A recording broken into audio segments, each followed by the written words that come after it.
L'Italie de Mussolini a changé depuis la fin de la Grande Guerre. Elle possède un gouvernement fort et en apparence, du moins, les rouages de l'État fonctionnent mieux.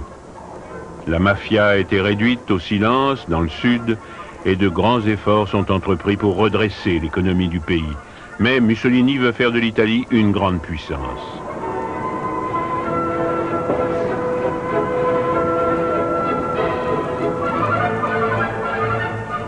Irritée qu'elle n'ait pas été autorisée à étendre son empire africain aux dépens de l'Allemagne à l'issue de la Grande Guerre, il est déterminé à réparer cette omission.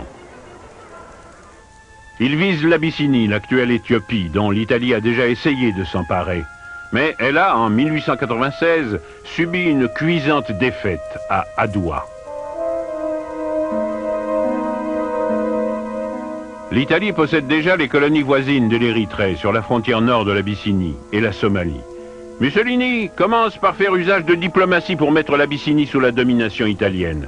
Il soutient la demande d'adhésion de celle-ci à la Société des Nations et signe, en 1928, un traité d'amitié avec l'empereur Haïlé Sélassié.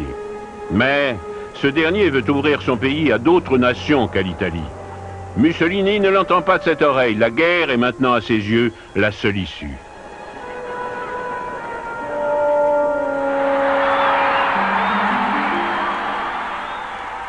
En décembre 1934, ses armées affrontent les troupes abyssiniennes dans une oasis de l'Ogaden, en pleine steppe. L'Italie exige une indemnité et renforce ses effectifs stationnés en Érythrée et en Somalie.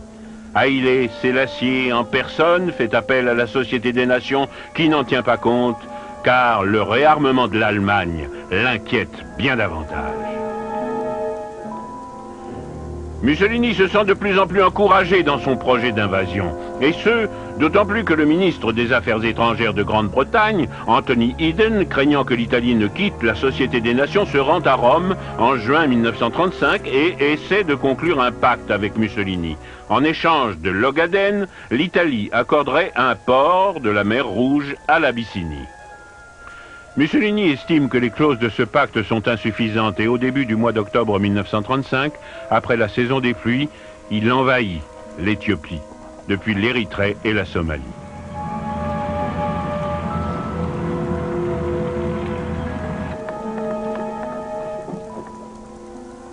Malgré un terrain difficile pour l'attaquant, les Abyssiniens ont peu de chance contre l'armée italienne, bien équipée. Celle-ci dispose non seulement d'une artillerie moderne et de chars, mais d'une armée de l'air qui utilise à l'occasion des gaz asphyxiants.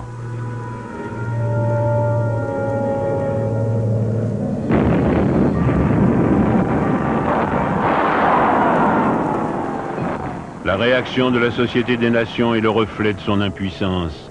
Ni la Grande-Bretagne ni la France ne sont prêtes à défier Mussolini militairement, car leurs armées sont bien trop faibles.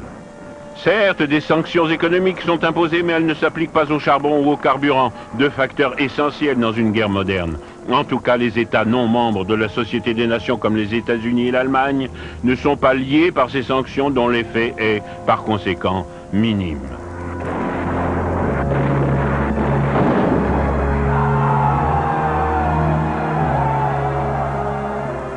Après 6 mois de campagne, Mussolini envahit entièrement l'Abyssinie, qu'il déclare colonie italienne.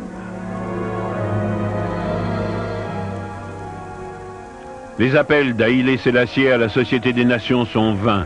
Il doit s'exiler en Grande-Bretagne avec sa famille. Les médiocres efforts consentis par la SDN pour empêcher l'agression sont jugés avec sévérité par l'opinion publique des démocraties occidentales.